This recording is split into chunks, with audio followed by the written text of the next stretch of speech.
Oke, teman-teman, ini adalah sesi Q&A dari materi public speaking.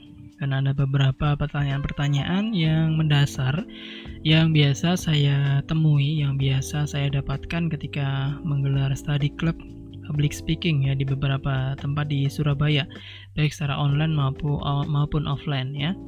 Ada beberapa pertanyaan yang harus saya sampaikan di sini, teman-teman, dan jawabannya. Jadi pertanyaan ini pasti hampir semua dialami dan juga dirasakan oleh teman-teman yang baru mulai akan berpublic speaking. Oke, pertanyaan yang pertama yang mendasar yang biasanya banyak ditanyakan adalah bagaimana caranya mengatasi rasa takut dalam berpublic speaking ya.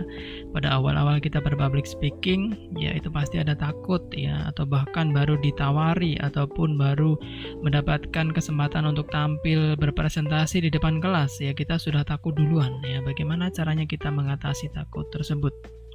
Baik, jawabannya adalah yang pertama, kita harus menata psikis dan psikologis kita dulu, teman-teman ya.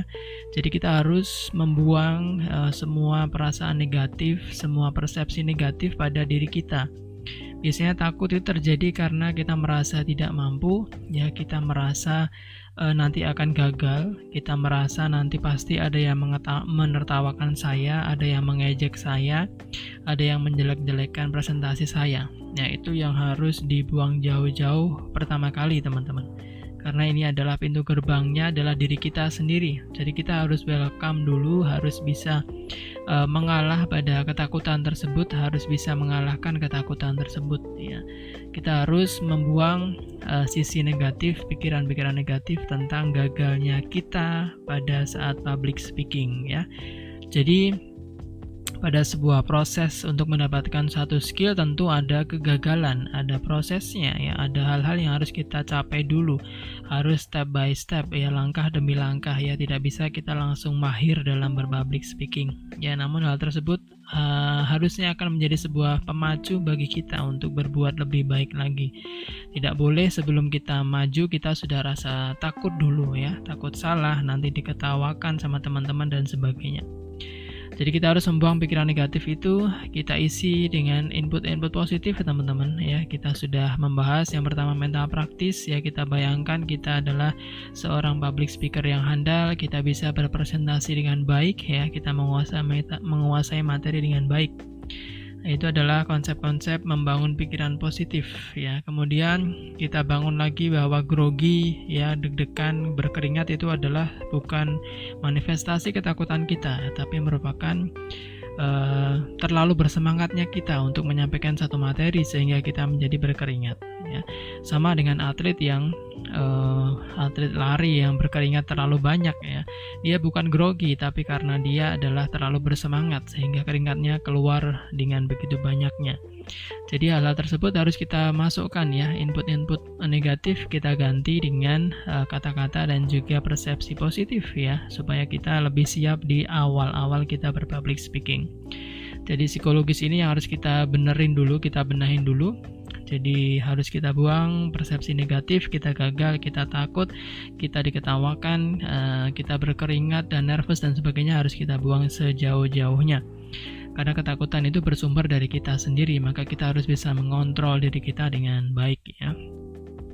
Oke, setelah kita membangun mental tersebut ya, pikiran-pikiran negatif kita buang, maka yang kedua adalah ikuti saja yang sudah saya sampaikan, yaitu kita harus membangun knowledge kita dengan persiapan kita atau preparation kita. Yang pertama ya, tetap harus knowledge-nya kita kuasai, kita kuatkan. Ya, kita mau bicara tentang apa sih ya? Temanya apa? Topiknya apa? Kita harus banyak membaca tentang hal tersebut. Kita harus mengetahui topik tersebut 2 kali, 3 kali, 4 kali lipat dari audiens kita ya. Bagaimana kita mau mentransfer suatu pengetahuan kalau kita sendiri saja tidak tahu? Kita sendiri saja masih bingung ya, masih bertanya-tanya kayak gitu. Jadi kita harus bangun mental kita dengan banyak membaca dan menguasai topik yang akan kita sampaikan berkali-kali lipat lebih banyak daripada audiens yang akan kita berikan materi. Maka konsep dari materi adalah kuasai sampai sedetil-detilnya, sampai sekecil-kecilnya. Oke, kalau sudah mental praktis juga kita membayangkan kita sukses, kemudian kita latih ya PowerPoint yang sudah kita tulis ya. Ada beberapa teknik yang sudah saya sampaikan, maka kita harus melatihnya dengan baik ya supaya pada saat tampil kita sudah tidak berpikir materi lagi. Kita hanya berpikir untuk menguasai audiens, untuk menata performa kita, suara kita, intonasi kita ya, penampilan kita ya.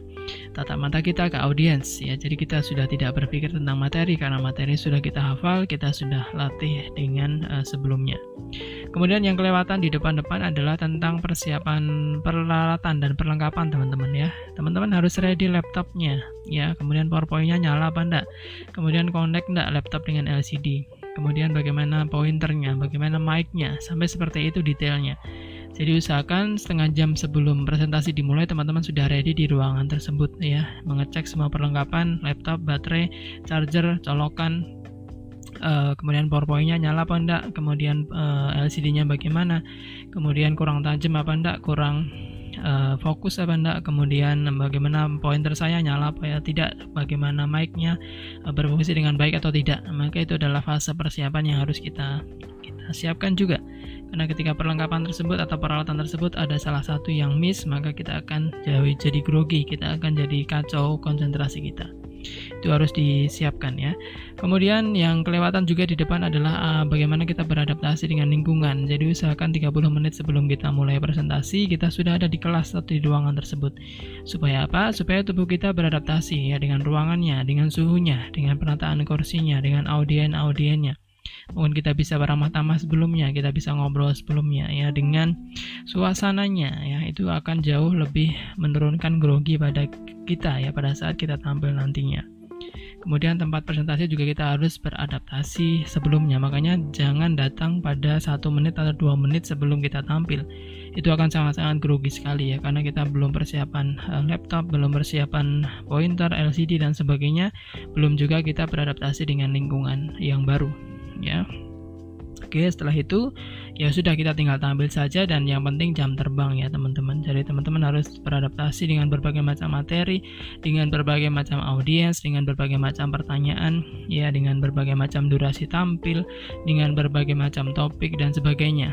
Jadi segala macam bentuk public speaking teman-teman juga harus menguasai. Bagaimana cara menguasai? Ya kita membentuk study club mau tidak mau ya. Kita berbicara di depan teman-teman kita, jumlahnya 1, 2, 3, 5, 10 dengan topik A, B, C, D, E dengan durasi sekian menit, dengan pertanyaan yang beragam ya, dengan suasana yang beragam ya, suasana ruangan panas, ruangan dingin, dengan LCD yang menyala dan tidak menyala dan sebagainya. Jadi jam terbang dengan berbagai macam skenario dan juga level teman-teman untuk berhadapan dengan audiens itu sangat dibutuhkan dan diperlukan. Jadi jawabannya adalah ketika kita merasa takut di awal, maka kita harus melakukan hal-hal tersebut ya. Cukup banyak yang harus dilakukan, tetapi tidak mungkin bukan tidak mungkin kita bisa menguasainya. Jadi tetap step by step, tidak ada yang instan. Jadi takut bisa dikuasai asalkan kita bisa menguasainya terlebih dahulu, kuasai psikologis dan juga pemikiran kita dulu, baru kita mulai step by step tersebut ya. Oke teman-teman, itu saja untuk Q&A yang pertama. Kita akan lanjutkan dengan Q&A yang selanjutnya. Thank you.